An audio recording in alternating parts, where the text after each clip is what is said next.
In today's video, I'm going to teach you how to troubleshoot the CamScanner app when it's not opening on your phone. Let's start with the simplest things first. If the app suddenly stops opening, the very first step is to close it completely and then reopen it. On most phones, that means opening your recent apps view, swiping CamScanner away to fully close it, and then tapping the icon again from your home screen or app drawer. This clears any temporary glitches that might be stopping it from launching properly. If that doesn't work, the next thing to do is restart your phone.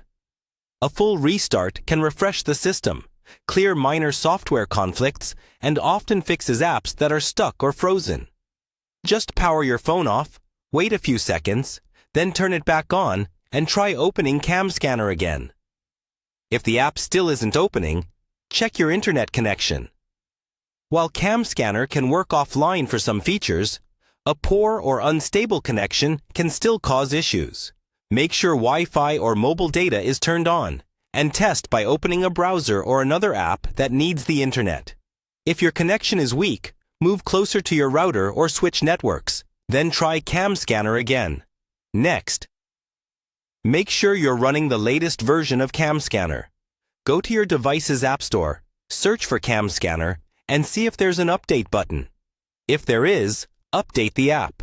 Updates often fix bugs and compatibility issues that can prevent the app from opening, especially after a system update on your phone. If updating doesn't help, try clearing the app's cache. On most Android devices, you can go to Settings, find Apps or Application Manager, locate CamScanner, and tap Storage. From there, choose Clear Cache. This removes temporary files that may have become corrupted, without deleting your documents or account data. After clearing the cache, try opening the app again. If the problem still persists, check your device's storage. If your phone is almost full, apps can misbehave or fail to open.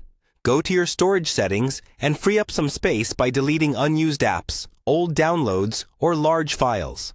Once you've cleared some space, restart your phone and try CamScanner again. Finally, if none of these steps work, you can uninstall and reinstall CamScanner from your App Store. Before you do this, make sure your important documents are backed up or synced to your account, so you can access them again after reinstalling. Follow these steps in order, and you'll usually be able to get CamScanner working again when it refuses to open.